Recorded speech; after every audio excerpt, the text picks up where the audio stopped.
So it's kind of neat what we have today. We have a dad of young kids, a dad of growing kids, and then we have a dad with grown kids and grandkids. So hopefully we have a good cross-section of dads here. And what we're going to do is I'm just going to start off by having our dads introduce themselves and your family and all that kind of good stuff. Anything else you want, social security number, credit cards, mother's maiden name, all the good stuff we need. All right. Sorry about that. Hello. Okay, so I am Chris Sargent, and my wife, Kimberly, over there. Hi. I have 3 kids, Kelsey, Tyler, and Kelsey. They range from high school graduate, a college graduate, and what's Kelsey, 26 now? So that's us. Awesome. Hi, I'm Chris. My wife Michelle is in the back in the nursery right now. I have 2 kids, a little boy, 2 years old, Christopher, he's downstairs, and you probably heard Mackenzie singing, so. Hi, my name's Houston. I'm married to Eileen, which I'm sure you all know. We have 3 children, and they're all grown. 2 of them have their own families, and I have 4 grandchildren. All right. All right, well, let's go through. And I guess I'll just kind of go in order. We'll go through some of these questions. I might ask you to elaborate, but you guys were pretty good in your answers, so it's going to be pretty good. And we're going to kind of ask them some questions about being a dad and being a dad who follows Jesus as well. So we'll see where we go. So we'll start with you, Chris. Sounds good? Yeah. All right, what's your favorite aspect of being a dad? So I guess the favorite thing is just watching my kids grow, starting out as these tiny little helpless beings that are totally dependent on you for everything, right? Have faith, it ends. They grow up, and just watching them blossom, both spiritually and personally, leaving the nest, so to speak, and starting to make their way in the world, seeing some independence. Nice. So that whole growth process is just amazing to behold. For me, right now, since the kids are so young, I'm just enjoying being a kid again. It's not going to be like this forever. They do grow up eventually. But for now, I'm just enjoying the time the moment that they're in. And right now, that's just, watching them and guiding them, but at the same time, just being their friend, being their pal.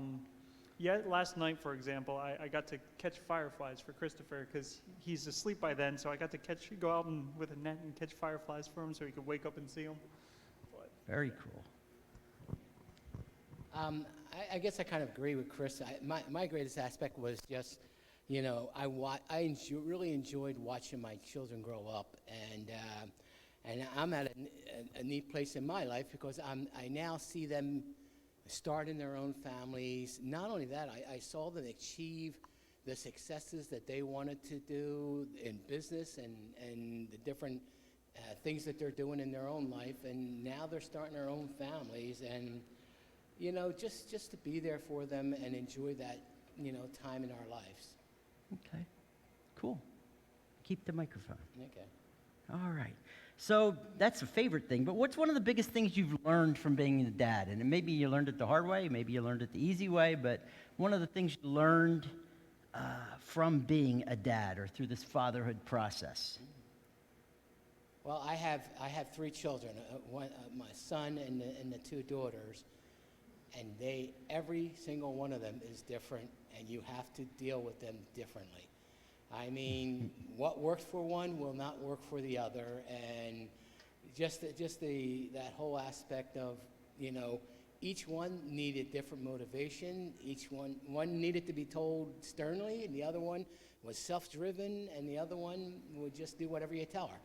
So they're all different, and it's amazing. They all come from the same mother and father, but how different they really are. Very neat. wired differently. All right, Chris, same question. Yeah, so with Christopher, I get he likes to say mine a lot, and I say, well, yeah, we gave it to you, but it's we're trying to get him to share, and it gave me insight into the things that I have as a Christian. Nothing I have is mine. God gave it to me. So in that same way, and I also get a sense of how much God loves me, because I see Christopher, and even when he's misbehaving or even when it's frustrating, I still love him so much. So if I love him that much, then how much more does God love him, and how much more does God love me? It's awesome to see that. Cool. Very neat. So I think it's patience and flexibility. And I also think Houston intercepted my answers because he's got my answer already, which is that everybody is different. Kids are different. What motivates one child doesn't motivate the other child. So as a parent, you need to be flexible and identify what each child needs and how to get through to them. Okay. And you mentioned patience. Especially as a man or especially as a dad, why is that sometimes difficult? I mean, we hear patience, but especially when you're looking at your kids. Well, I think part of patience is also having grace, right? Because you have a set of expectations, the way you want things to happen, the way you want your child to behave or want them to learn, and they're different, right? So they're not going to do things the way you would do them or you would have them do it. So having patience, having the grace to accept, when they make mistakes, letting them see through their mistakes and grow. Yeah, that's patience. Nice. Very cool. Okay. All right, all of you have sons and daughters. So, being a father, have you learned that there's any differences in how you are a dad with daughters and sons? How do you approach that? Yeah, I'm still learning the big differences between raising a son and raising a daughter, but I've noticed just off the bat, I am so much more protective of Mackenzie, because Christopher, I need to teach him how to protect and love and serve his family, but Mackenzie's the one that I'm actually doing that. Mackenzie and Michelle are the two that I'm actually doing that for. Yes, I would protect Christopher too, but I'm raising him to do that as well. So just the mindset of teaching Christopher versus actually doing something like protecting Mackenzie. It's a very interesting thing that I notice as I'm going through this again with her. Okay. Definitely a difference. I think when Matthew was born, there's that thing with the father is that I have a son, and with him it was, teaching him to become a man, the whole involvement in sports and seeing that and everything. And the daughters are definitely different. A pastor that when I was younger and my kids, I don't even think I had kids yet, but he said, if you want to be a father to a daughter, you need to show her how a man should act and how she should be treated. And I took that to heart because, I know with my daughters, every Valentine's Day, they got flowers from me. Every holiday, they got a gift from me as their father. And I saw them that when they started looking for husbands, they were very careful about the man they chose. They wanted a man that was going to treat them right. So I thought that was good advice that I learned in a long time. But the girls are definitely different than boy. And I do see this, because mine are older, is that your son tends to become a man and moves on, but the daughter's relationship with the father changes as they get older. So it's just one aspect that I'm loving that side of it. I'm closer to my daughters now than I was when they were younger. Okay. And one quick thing on Houston thing, me having daughters, I always keep that in mind that I'm raising my girls to, am I the man that I would like to, type of man I'd like to see my daughters marry? And real quick story as a history nerd. Robert E. Lee, who's one of the great generals in the Civil War, while he was not perfect by any stretch of the imagination, he was a good man who followed Jesus, and he had 4 daughters. He had 3 sons and 4 daughters, and none of his daughters married. They spent their whole life single. And the reason why they didn't marry was because they could never find a man to measure up to who their dad was. That's kind of interesting, isn't it? I just thought that was kind of interesting when you kind of look at it that way. Changes the way maybe you want to be in the home and the way you treat your wife and interact with her when you realize your kids are watching. Chris, same question. Sorry. I definitely agree with everything that's been said so far. Also, I think that my relationship is a little different with my boys than my daughter because my boys tend to go to my wife when they want nurturing, and my daughter comes to me when she wants nurturing. Right. So we work as a team. And I don't want to give away all the secrets because they're probably watching. But, you have to approach things from a different angle and together have a message that gets through and helps fix things or deal with things in a positive way. Mm-hmm. Right? So I tend to take the nurturing avenue with certain things, and Kim is the disciplinarian, and vice versa, depending on who we're interacting with. And that's interesting with the nurturing with the boys and the girls, because I looked at that and I thought about that for a little bit and why it might be so. And it's part of parenting. When you have a healthy marriage, your parenting is a lot easier. And I thought Chris's answer was interesting in that his boys go to Kim for that nurturing. And one of the reasons is because Kim is being a good wife to her husband, and they see that love, so they're drawn to that, as Chris is drawn to that. And the same as vice versa, and they see that. So that's why in parenting, when you said it was a team, it's also a team that you want to have a healthy marriage goes a long way for parenting in that sense. And I thought that was interesting that you kind of bore that out, made that note about how the boys go to mom and the girl goes to dad, and sometimes they're drawn to that because they see it in the way we treat each other as husband and wife. So I thought that was interesting. All right, how is your relationship with Jesus encouraged you or challenged you or helped you as a dad or as a parent?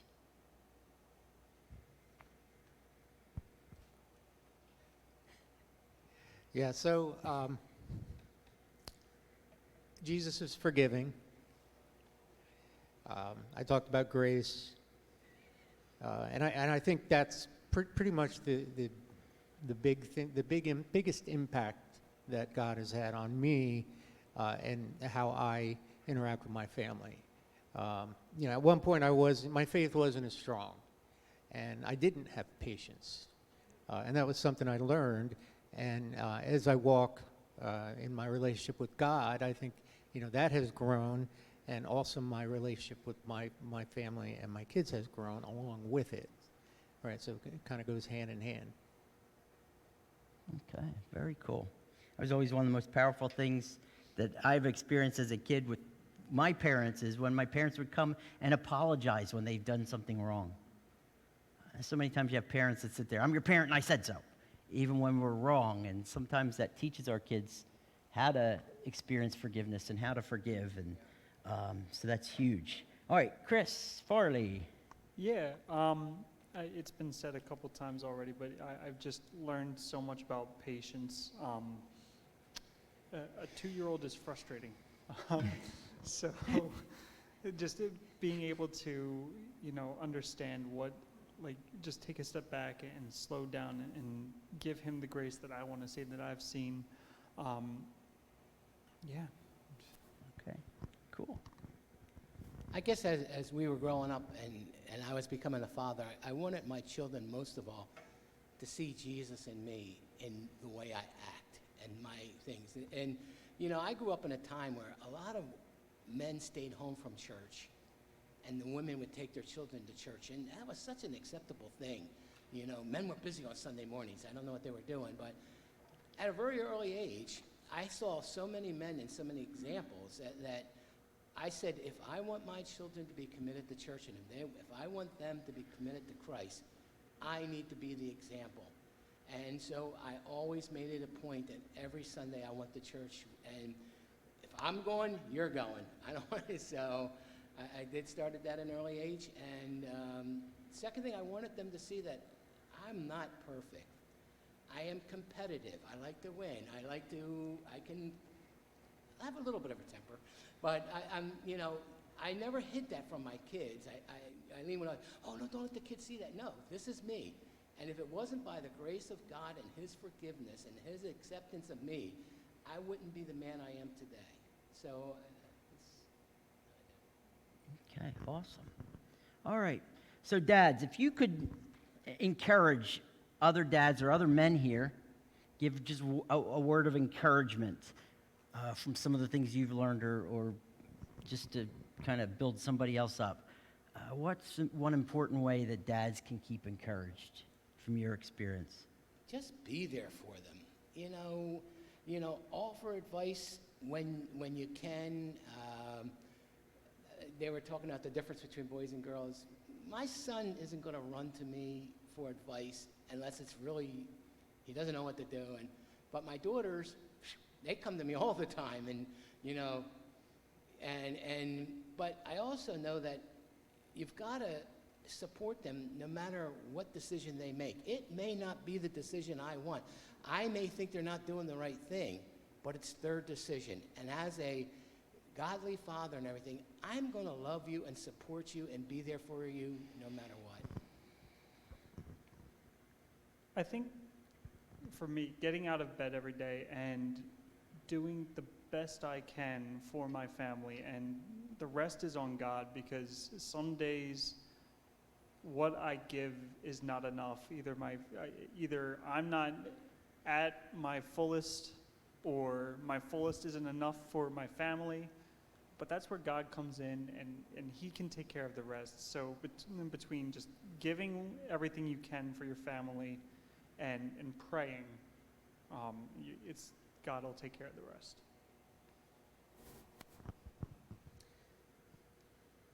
I guess words of encouragement would be that, well, first of all, we know parenting is hard.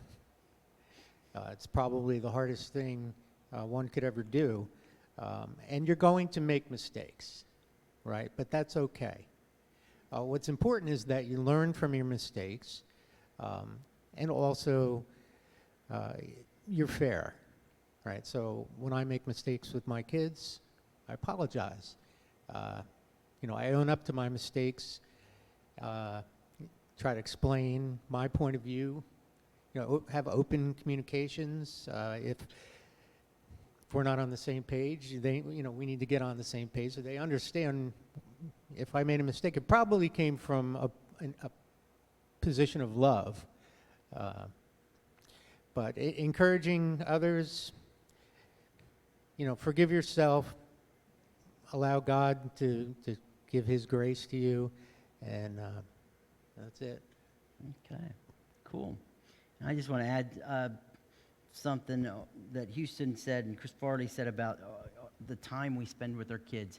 This is one of the things I've learned, and it's one of the things I strive for as a man who's a husband and as a dad, is that, as men, sometimes we can be we want to go, and we want to achieve things at work and things like that. And even the picture on TV and things like that is the dad works hard and he comes home and he has his chair and he just sits there and leave me alone. And probably one of the best encouragements I can give, and I try to remind myself of, is that don't give your families the leftovers at the end of your day. Be present and be fully present with your kids. Sometimes I think we can do that, and I know when I struggle, that's where I go. And I kind of am just like, I don't have time right now. Daddy needs to rest, And rather than, hey, I got to get down on the floor and play, or I got to go and, listen to, or be involved in something, or help with homework, or things like that. But to be present with your kids, that's what they remember. As I look back on my parents, I always think of that. I don't remember a lot of the trips we took trips and had events and parties. I remember just being present and them being present with me. And that's what I remember. And so, yeah, huge. All right.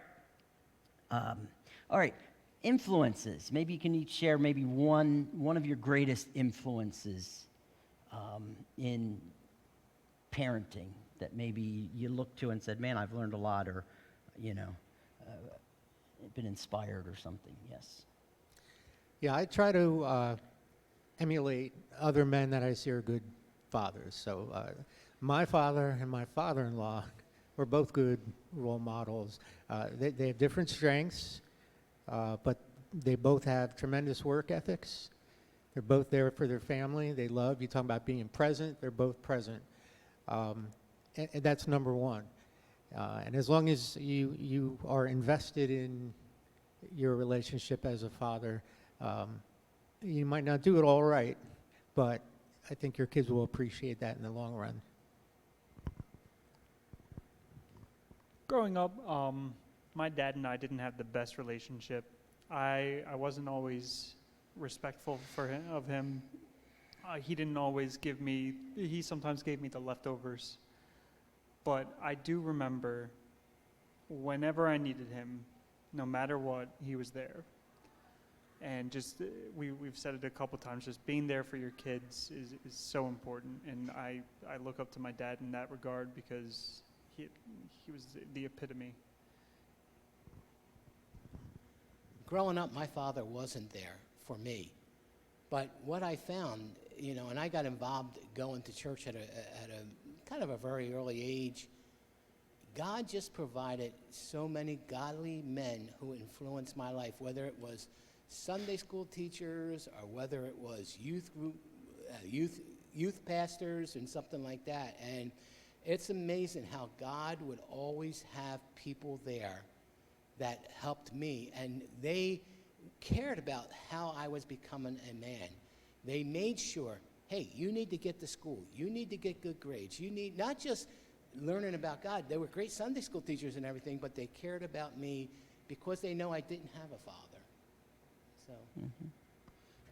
I guess that's for all men, whether you have kids or not, to realize that you have opportunity to be able to influence people as a man. Even if you're not a dad to that kid, you can still be a huge influence on what it means and to help prepare them. All right, well, I have a last question. And it's a one-thing question. So what do you think the most important thing that either you can do or that you have done as a dad in leading a Christian home? So if there's one thing. To me, it's lead by example. Be the father that God wants you to be to your wife first and then to your children. Because I think, Chris, you had said earlier that it's a partnership, but take that role of being the head of the household as something that's very serious. In the same way, letting your family, especially your children, see how you're growing with God. Let them see your relationship with God, whether that's, they're coming downstairs and they see you actively reading the Bible, praying, worshiping. Let them see when you are making mistakes, how you deal with that and how that grows your relationship with God as well. Just letting them see that you have a relationship with God in addition to telling them about God and teaching them about God, but that you're actually walking it out. So we know we live in a fallen world, and we're all sinners, but God forgives us anyway. And I think teaching that to my kids, that it's okay for them to make mistakes, but you need to own up to it, and you need to try to do better, right? But you will always be forgiven. Okay. Very good, guys. This has been helpful, hasn't it? Why don't you thank our dads here for sharing? You guys can stay here, but, fatherhood is one of those things that I think we look around us in our society today, and you see the absence of fathers from homes, and you see that reflection on society. You see the absence of men in our society taking that role and being an influence in our world. So in listening to your answers today and looking at this subject matter, you may be here and you're a dad, you may be here and just a guy that doesn't have kids, or your kids are grown, you say, maybe this isn't for me. You may be here as a woman today and you're just like, well, this is Father's Day. You're talking about being a father. So what I want to do today, as we kind of close, I want to kind of sum up what we've talked about a little bit, because in these answers, I think we heard some common themes woven through, and I kind of want to give you those common themes. There's actually 4 major themes here that we can kind of learn about being a father, that I kind of want to draw out, about being a father, but also being a man of influence. And why that's important is, if you're a guy, think of these 4 themes. Are they present in your life? But if you're a woman here today, this is what you can be praying for our men, that they can have these things. But not just praying, but encouraging our men in these areas and saying, how can I help, my guy have this? And, I know in my life, Debbie's my greatest cheerleader on some of these things. And so let me draw out some of the themes we've talked about and some of the themes I've heard, and hopefully we hit what we've talked about a little bit. So first major theme that we can learn about fatherhood or being a man of influence is this: grace. You've heard that word from all of our dads here. The term grace, which is, getting something good that we didn't earn or deserve. It's a gift, right? And to give that gift. Why that's important is because a lot of times in our society, especially with men, we talk about, well, you got to earn it, right? It's what you put in is what you get out. And grace is kind of counter to that in a lot of senses, because grace is a gift of God, and grace is a gift that we can give our kids that isn't on that scale. So it kind of works counterculturally. And a couple types of grace that we kind of heard from our dads today. I know we heard it from Houston about being secure in God's grace personally. And we heard it from Chris here about being secure in God's grace personally, to experience that themselves. One way that we can be an influence of God's grace is we can be actively experiencing God's grace. We can know it's not us. It's nothing we've done to earn or deserve. And Chris, you said it, we're not perfect. I want my kids to know that, and not try to portray something I'm not, but it's God in me, right? And that's what Paul talks about, that to boast in grace, boast in our inability, so that we can look to God and say, it's Him. It's not about my ability, right? Because so much in our society, we want to judge people on their abilities and their achievements rather than the greatness of God. And Paul talks about that in 2 Corinthians. He says, where he's talking about his weakness. And he says, well, but God said to me, my grace is sufficient for you. My power is made perfect in your weakness. So therefore, Paul says, I will boast more gladly in my weaknesses, so that the power of Christ may rest upon me. And that part about saying, I don't mind that my kids see that I'm not perfect. I want them to, so that I can boast in the greatness of Christ. So remember that. But it's also not just being secure in it, but extending grace to your kids. Extending that grace to those in our life. And Isaiah 30 says this: therefore the Lord waits to be gracious to you. And that word waits doesn't mean that God is waiting to be like holding grace back. The idea of waits here is looking to be gracious to you. He's waiting to extend that grace, waiting for those opportunities where He can show His grace to us. And then he says, and therefore he exalts himself to show mercy to you, for the Lord is a God of justice. Blessed are those who wait for him. And the idea that we should be, as dad and as men, almost waiting to show grace rather than waiting to come down upon. And an opportunity to point to Jesus through that and to lavish that grace. Am I getting it so far, guys? All right. First theme, grace. Second theme, patience. You heard that, right? We heard patience. How many people are patient? Come on. Oh, it was a joke. That was supposed to be funny. All right. Anyway, yeah, it's hard to be patient, isn't it? And it's hard to be patient as a parent. But it's hard to be patient as a man or as a woman in ourself, right? To be patient and allow God to work and allow God to develop us. Chris, you're kind of a new dad. I'm sure when you became a parent, you wanted to have it all together the first day one, right? And we don't have that, do we? We become a parent, we learn, we grow as parents. And it's an ever kind of evolving thing as a parent. So to have patience to that we're growing and we're learning as our kids grow and learn. So to be patient with ourselves, but also to be patient with our kids, right? Giving God time to work. Sometimes with patience, the hardest thing as a parent, isn't it? You see your kids making a mistake that you know is a mistake, and you know they shouldn't take it, but you know they need to learn from it. And you're sitting there going, I want to... Because a lot of times we think we know better, right? And we don't want to be patient with our kids. You know, Paul says in Ephesians 4, says, therefore, a prisoner of the Lord, I as a prisoner of the Lord urge you to walk in a manner worthy to the calling which you've been called. So remember that as dads, right? With all humility and gentleness, with patience, bearing with one another in love. And you know, that's a lot of parenting, isn't it? It's a lot of fatherhood, is to bear with our kids with love.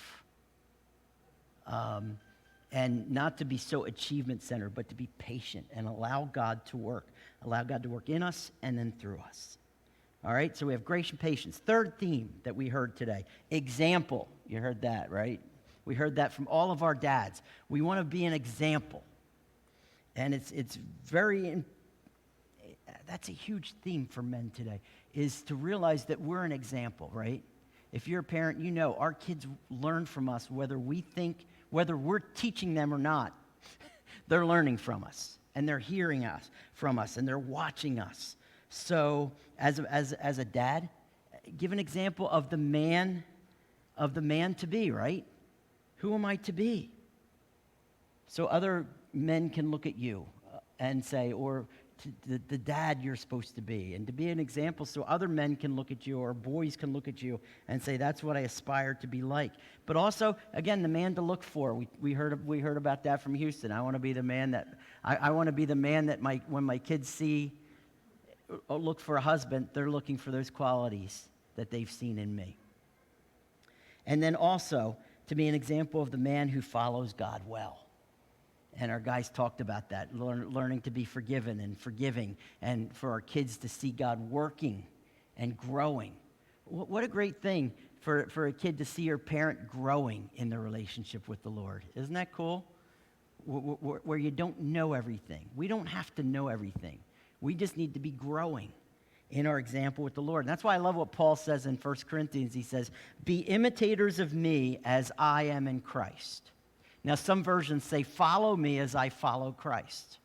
You see, a lot of times we think, well, man or dad is supposed to be leading the way and charging ahead. But you can never lead unless you learn to follow well. And we can't lead as a man or a dad if we're not following God well. And so giving that example, and we say, all right, just follow me as I follow Christ.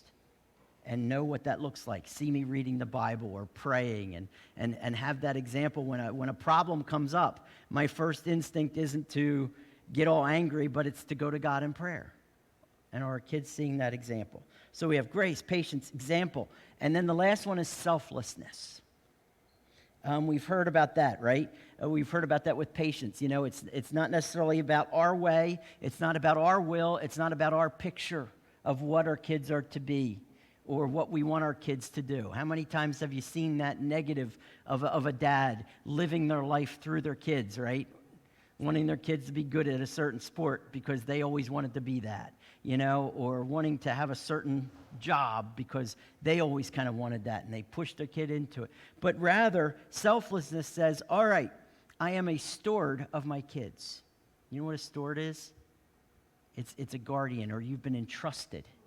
God is saying, I'm trusting you with these young lives so that you can point them in my direction. And that's what it's all about. That's what selflessness is, right? It's about pointing our kids to follow Jesus and Jesus' call for them. And that idea of saying it's not my timing, it's not about me being glorified, it's about people seeing Jesus in my kids, just as Jesus is seen in me. In fact, in Acts chapter 20, it says this. Paul says, but I don't account my life of any value, nor as precious to myself, if only I may finish my course in the ministry that I received from the Lord Jesus to testify to the gospel of the grace of God. Paul's saying, this isn't about me. And as dads, our kids, it's not about us, it's about God in our kids. And that's what lives on through us, is that relationship. So those are the 4 themes. I think we kind of hit them pretty well. Good. All right. And, of course, teaching our kids to root for the Eagles. That's important. But anyway. But no, those are the 4 themes, right? Grace, patience, example, and selflessness. Guys, if you're here today, if we can get those right and we can put them into practice in our life, man, you'll be a better husband, you'll be a better dad, and you'll be a better man for this world. And ladies, if we can encourage these in our men here at the church and in your family, if you can encourage and pray for that and say, all right, how can I help? And how can I come alongside our men to help them have this? Or how can we celebrate this in our men and point it out when it's happening well to encourage in that way? So pray for our men. Pray for our dads in our society, our dads here and our men here at the church as God works in us in these areas. Okay, so happy Father's Day. In fact, the last slide back, put that up. This is kind of our theme of the day, right? The best dads show their kids Jesus by reflecting him. And each of those themes we talked about, right? The best way we can be a dad is to reflect Jesus and these principles and who it is that we're following as a dad. So let's close in prayer, and then we'll sing a song. I think we have a gift for all our dads as you exit today, which is always a good thing, and we'll hook that up as well. So let's pray, and then we'll respond through song.